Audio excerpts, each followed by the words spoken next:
We're in the fight of our lives against the COVID-19 pandemic in the United States and around the world. Right now, the measures we have available to us to help control the pandemic are basic but highly effective. These include practicing physical distancing, self-monitoring, and self-isolation for those who are feeling ill, prompt testing of potential cases, and wearing face coverings. Face coverings have been widely shown to reduce the spread of COVID-19, and public health authorities have encouraged all Americans to wear face coverings when around others and in public. The Indiana region of the American Red Cross is proud to be leading an initiative to sew thousands of cloth face coverings and deliver them to areas in need across our state. This project goes back to some of the very earliest work of our organization. During the 1918 flu pandemic, Red Cross volunteers crafted more than 250,000 face coverings to stem the spread of infection.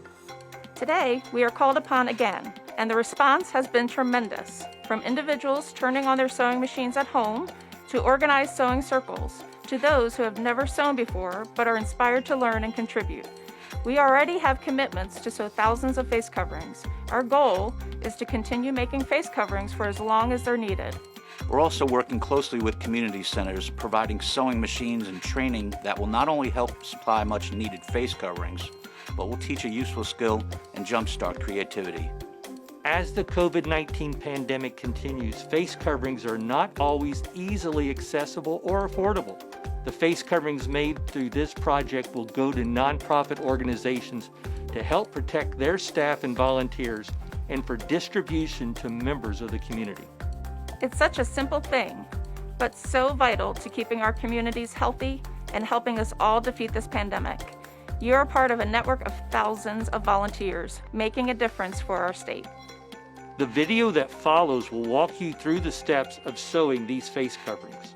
And even if you don't sew, remember, volunteers are needed for all phases of this project. Measuring and cutting, ironing, inventory, distribution.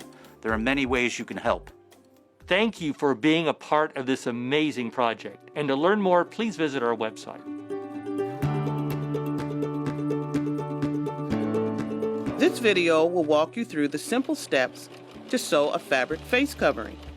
The finished face covering will have straps for ears, pleats, and 2 layers of fabrics. Before you begin, you'll need to prepare your fabric. If your fabric has been supplied through the Red Cross, it's ready to work with. Otherwise, make sure your fabric has been pre-washed and is clean. Give the fabric a quick press with an iron. This will make it easier to work with.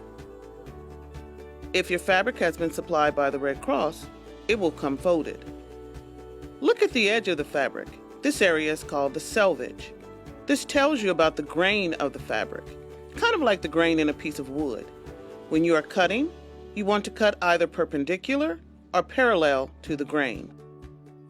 To make measuring and cutting easier and more efficient, Red Cross community partners have been supplied with a cutting mat, quilter's ruler, and rotary cutter. If you do not have these items, a ruler and scissors will work fine. To make a face covering, you will need to cut the fabric to 9 inches by 7 inches. The pattern allows for 1/4 inch seams. Take your folded piece of fabric and square up one side of the fabric with the ruler. Cut the 9-inch side first. Discard the scrap and then turn the fabric around.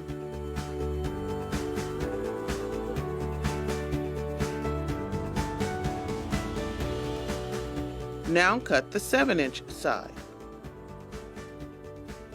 Because your fabric is folded, you will end up with 2 pieces, ready to make 2 face coverings.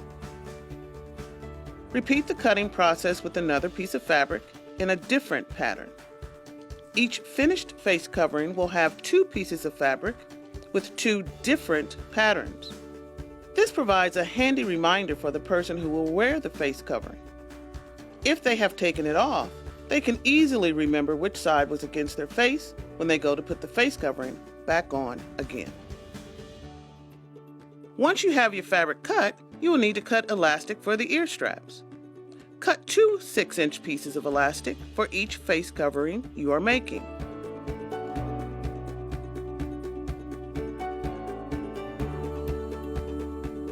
take 2 pieces of fabric, one from each pattern, and put the right size of the fabric together. Lay them down so the long edge is facing you. Pin the elastic in the corners at a 45-degree angle.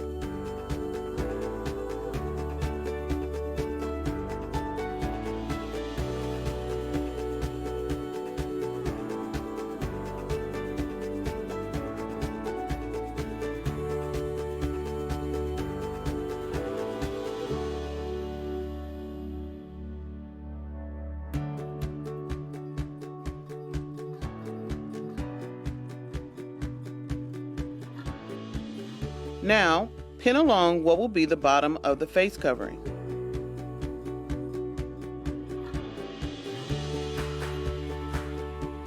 Now we're ready to sew. Start in a corner, making sure to sew over the elastic. Every time you sew over the elastic, you will want to back stitch to make sure it is secure. Remove pins as you go, before sewing over them. Continue sewing around the edge, leaving a 2-inch opening on one of the long sides. When you get to the spot to create the gap, stop with the needle down. Lift your presser foot, turn the fabric 90 degrees, put the presser foot down, and sew off the fabric. Now turn the mask over and continue sewing from the opposite corner, repeating the process and leaving the 2-inch gap. Turn the face covering right side out and iron it.